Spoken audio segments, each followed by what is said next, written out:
નમસ્કાર વિદ્યાર્થી મિત્રો, હું છું મોહિત વસોયા. ફરી એકવાર તમારું હાર્દિક સ્વાગત છે અમારી YouTube ચેનલ મોહિત વસોયામાં. જો તમે આ ચેનલ ઉપર નવા હોવ તો લાઈક કરવા, શેર કરવા, કોમેન્ટ કરવા અને શેર કરવા નમ્ર વિનંતી. તો વિદ્યાર્થી મિત્રો, તમે જાણો છો કે ટેટની નોટિફિકેશન બહાર પડી ગઈ છે. અત્યારે તેના ફોર્મ ભરવાનું પણ ચાલુ થઈ ગયું છે. હવે ઘણા વિદ્યાર્થી મિત્રોને પ્રશ્ન હતો કે જે બીએડ કરતા હોય અને ત્રીજા સેમેસ્ટરમાં અભ્યાસ કરતા હોય એ પરીક્ષાના ફોર્મ ભરી શકશે કે નહીં. તો ગવર્મેન્ટે જાહેરાત કરી દીધું છે કે જે છેલ્લા સેમેસ્ટરમાં અભ્યાસ કરતા હોય અથવા તો છેલ્લા વર્ષમાં અભ્યાસ કરતા હોય એ પણ ટેટ અને ટાટના ફોર્મ ભરી શકશે. તો આજે આપણે ટેટ અને ટાટ વિશે સંપૂર્ણ માહિતી મેળવીશું.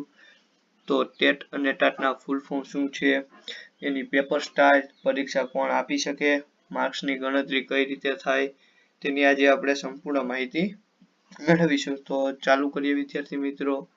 તો જોઈએ તો કે ટેટનું ફૂલ ફોર્મ થાય છે ટીચર એલિજિબિલિટી ટેસ્ટ.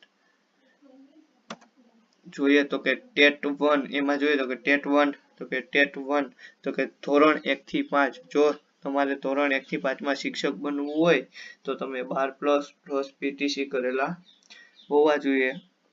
પછી ટેટ 2 જોઈએ તો ટેટ 2 તો કે ધોરણ 6 થી 8 માં તમારે શિક્ષક બનવું હોય તો તમે ગ્રેજ્યુએશન પ્લસ પીટીસી અથવા તો બીએડ બંનેમાંથી એક કરેલું હોવું જોઈએ તો જ તમે એક્ઝામ આપી શકશો. પછી આગળ જોઈએ તો કે ટાટ તો કે વિદ્યાર્થી મિત્રો, ટાટનું ફૂલ ફોર્મ થાય છે ટીચર એપ્ટિટ્યુડ ટેસ્ટ. હવે એમાં જોઈએ તો કે ટાટ કાઉન્સમાં એવું લખ્યું છે કે એસ, તો એસ નો મતલબ થશે સેકન્ડરી. કે ધોરણ 9 અને 10 માં તમારે શિક્ષક બનવું હોય તો તમે ગ્રેજ્યુએશન પ્લસ બીએડ કરેલું હોવું ફરજિયાત છે. ગ્રેજ્યુએશન તમે કોઈ પણ એક મેઇન સબ્જેક્ટ વિષયમાં કરેલું હોવું જોઈએ. હવે ટાટ તો ટાટમાં તમે જુઓ તો કાઉન્સમાં એવું લખ્યું છે કે એચએસ, તો વિદ્યાર્થી મિત્રો એચએસ નો મતલબ થશે હાયર સેકન્ડરી. એમાં જોઈએ તો કે ધોરણ 11 અને 12 માં તમારે શિક્ષક બનવું હોય તો તમે graduation plus B Ed plus PG, તો કે પીજી નો મતલબ થશે પોસ્ટ ગ્રેજ્યુએશન. તો આ છે વિદ્યાર્થી મિત્રો તેની શૈક્ષણિક લાયકાત, તો જ તમે આ એક્ઝામ આપી શકો. પછી આગળ જોઈએ તો કે TET, TAT, HTAT, HMAT, GES, S A બધાનું ફૂલ ફોર્મ, એક્ઝામ કોણ લે છે, એના માટે છે એ જોઈએ. તો કે પેલું છે કે ટેટ તો કે ટીચર એલિજિબિલિટી ટેસ્ટ, એ ધોરણ 1 થી 8 માં તમે શિક્ષક બનવા માટે તમારે એ એક્ઝામ પાસ કરવી પડે. પછી ટાટ જોઈએ તો કે ટીચર એપ્ટિટ્યુડ ટેસ્ટ, તો એ ધોરણ 9 થી 12 માં શિક્ષક બનવા માટેની છે. પછી એચટાટ જોઈએ તો કે હેડ ટીચર એપ્ટિટ્યુડ ટેસ્ટ, એ તમે 6 થી 8 માં પ્રિન્સિપાલ બનવા માટે છે. અને પછી જોયું કે હેડ માસ્ટર એપ્ટિટ્યુડ ટેસ્ટ, તો કે એ 9 થી 12 માં પ્રિન્સિપાલ બનવા માટે છે. પછી જોઈએ તો કે જીઈએસ તો કે ગુજરાત એજ્યુકેશનલ સર્વિસ. પછી આગળ જોઈએ તો કે એસ.એસ તો કે સિનિયર સુપ્રિન્ટેન્ડન્ટ. તો જે પહેલી 4 એક્ઝામ છે ટેટ, ટાટ, એચટાટ અને એચએમએટ, એ કોણ લેશે તો કે એસઈબી, તો કે એસઈબી નો ફૂલ ફોર્મ શું થાય તો કે સ્ટેટ એક્ઝામિનેશન બોર્ડ.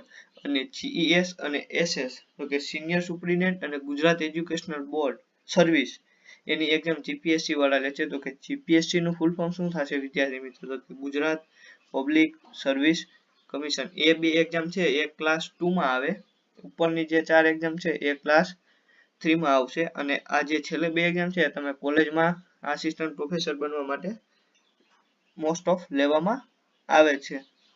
આગળ જોઈએ તો કે એની ભાઈ પેપર સ્ટાઇલ, ટેટ 1 અને ટેટ 2 ની પેપર સ્ટાઇલ શું છે, કેટલા માર્ક્સનું પેપર છે, એમાં આપણે ચર્ચા કરીએ. તો કે એમાં જોઈએ ટેટ 1 તો કે 150 માર્કની એક્ઝામ હોય છે. એમાં જોઈએ તો કે 5 પાર્ટમાં તમારી એક્ઝામ હોય, એના માટે તમે 12 પાસ કરેલું હોવું ફરજિયાત છે, પ્લસ તમે પીટીસી કરેલું હોવું જોઈએ. તો એમાં જોઈએ તો કે પાર્ટ 1 તો કે મેથ્સ, તો કે ગણિત 30 માર્કનું પૂછાય. પાર્ટ 2 સાયન્સ, તો કે વિજ્ઞાન 30 માર્કનું પૂછાય.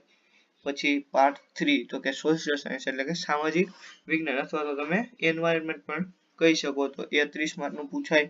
પછી પાર્ટ 4 જોઈએ તો કે ગુજરાતી 30 માર્કનું પૂછાય. પાર્ટ 5 જોઈએ તો કે ઇંગ્લિશ એ પણ 30 માર્કનું પૂછાય એટલે 30 30 30 30 30 એટલે એ તમારા 150 માર્ક થઈ ગયા.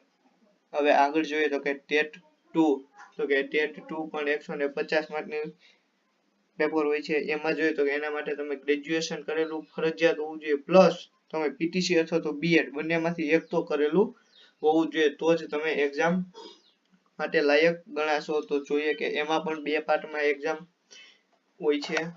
એમાં પાર્ટ 1 જોઈએ તો કે એમાં પાર્ટ 1 માં છે એ તમને ઇંગ્લિશ અને ગુજરાતી બંને 25 માર્કનું પૂછાશે. પછી જોઈએ તો કે ફિઝિક્સ સાયકોલોજી અને એજ્યુકેશન એટલે કે શિક્ષણ અને સાયકોલોજી કે મનોવિજ્ઞાન એ તમને 25 માર્કનું પૂછાશે. પછી રીઝનિંગ અને જીકે નો મતલબ થશે જનરલ નોલેજ તો કે એ 25 માર્કનું પૂછાશે એટલે એના 75 માર્ક્સ થશે 25 25 ને 25. પછી આગળ જોઈએ તો કે પાર્ટ 2 જોઈએ તો કે એ એવું લખ્યું કાઉન્સમાં ટેક્સ્ટ બુક તો કે એમાં આગળ જોઈએ એટલે આગળ વધારે ખ્યાલ આવશે. તો કે લેંગ્વેજ તો કે ભાષા તો કે ગુજરાતી ઇંગ્લિશ હિન્દી અને સંસ્કૃત. કોઈ ગુજરાતી ના હોય વિદ્યાર્થી મિત્રો તો એને 75 માર્કનું ગુજરાતી પૂછાશે. 75 માર્કનું કોઈ ઇંગ્લિશ હોય મેઇન સબ્જેક્ટ અને ઇંગ્લિશ હિન્દી હોય તો હિન્દી સંસ્કૃત તો સંસ્કૃત. પછી સોશિયલ સાયન્સ વાળા કોઈ હોય તો એને સાયન્સ પ્લસ મેથ્સ અને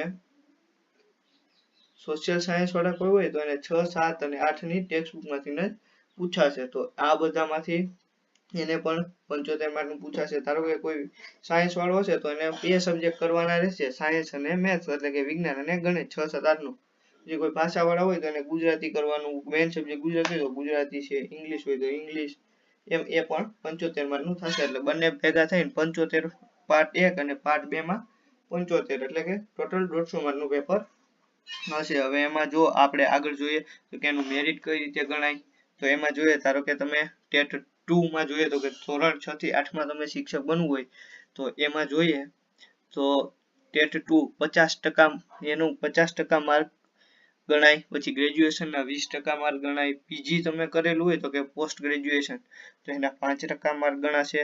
પછી તમારે પીટીસી અથવા તો બીએડ કરેલું બંનેમાંથી એક ફરજિયાત હોવું જોઈએ તો એના 25% માર્ક ગણાશે. હવે વિદ્યાર્થી મિત્રો તમને પ્રશ્ન થશે તો બાજુમાં શું લખેલું છે તો જોઈએ કે આપણે એવું ધારી લઈએ કે કોઈ વિદ્યાર્થી મિત્ર છે એને 150 માંથી 120 માર્ક આવ્યા છે બરાબર. તો 120 ના 50% આપણે કરીએ તો એના 40 માર્ક ગણાશે. હવે કોઈ વિદ્યાર્થી મિત્રને ગ્રેજ્યુએશન કરેલું છે એમાં એને 70% માર્ક છે તો 70 ના 20% તો કે 14 માર્ક ગણાશે. પછી કોઈ વિદ્યાર્થી મિત્રએ પોસ્ટ ગ્રેજ્યુએશન કરેલું છે તો એને 80% છે બરાબર. એના જોઈએ તો એના 5% તો કે 4 માર્ક થશે. કોઈ વિદ્યાર્થી મિત્રોએ પીટીસી અથવા તો બીએડ બંનેમાંથી એકમાં એને 92% આવેલા છે તો 92% ના 25% કરીએ તો 23 માર્ક થશે. તો હવે આપણે આ બધાનો સરવાળો કરીએ તો કે 40 14 4 અને 23 તો એનો સરવાળો થશે 81 અને અહીં આ બધાનો સરવાળો થશે 100%. તો એવું કહી શકાય કે કોઈ વિદ્યાર્થી મિત્રને ટેટ 2 માં 81 નું મેરિટ બને છે. તો એ જ રીતે હવે ટાટમાં જોઈએ તો કે ટાટમાં ધોરણ 9 થી 12 માં તમારે શિક્ષક બનવું હોય તો એના માટે તમે જુઓ ટાટમાં 70% માર્ક છે એટલે જો તમે આમાં માર્ક થોડાક વધારે ખેંચી લ્યો તો તમારે મેરિટમાં આવવું ઈઝી પડશે. પછી એનું જોઈએ તો કે ગ્રેજ્યુએશનના 10% ગણાય, પીજીના 10%, બીએડના 10%, 5% સોરી અને એમએડના 5%. પછી એમાં જોઈએ તો કે ધારો કે કોઈ વિદ્યાર્થી મિત્રને આ પેપર હશે એ હશે 200 માર્કનું. એમાંથી આપણે એવું ધારીએ કે કોઈ વિદ્યાર્થી મિત્રને 200 માંથી 140 માર્ક આવ્યા તો એના આપણે 140 ના 70% કરીએ તો એ થશે 49. પછી આગળ જોઈએ તો કે કોઈ વિદ્યાર્થી મિત્રોને ગ્રેજ્યુએશનમાં 80% છે તો એના 10% થશે 8. પછી કોઈ વિદ્યાર્થી મિત્રોને પીજીમાં 80% છે તો એના થશે 10% 8. પછી કોઈ વિદ્યાર્થી મિત્રોને બીએડમાં 80% છે 80 ના હોય લગભગ તો મોસ્ટ ઓફ બધાને 80 થી 90 ની વચ્ચે હશે તો એના 5% થશે 4. પછી એમએડમાં જોઈએ તો એમએડમાં કોઈ વિદ્યાર્થી મિત્ર 80% છે તો એના 5% કરીએ તો થશે 4. પછી અહીંયા જોઈએ તો કે બધાના 70 10 10 5 અને 5 તો કે 70 ને 10 80 ને 10 100, 70 ને 10 80, 80 ને 10 90, 90 ને 5 95 ને 5 100 તો એના 100% થઈ ગયા. અહીંયા જોઈએ તો કે 4 4 8 8 અને 9 તો કેટલા થશે તો કે 33 ના 3 ઉપર 3 4 ને 3 7 તો એના 73 તો એના થશે 73 માં આ બધાનો તમે સરવાળો કરો તો થશે 73 તો આપણે એવું કહી શકાય કે કોઈ વિદ્યાર્થી મિત્રને ટાટમાં 73 નું મેરિટ બને છે બરાબર જો આમાં તમને કઈ ના સમજાણું હોય તો કોમેન્ટ કરવા નમ્ર વિનંતી થેન્ક યુ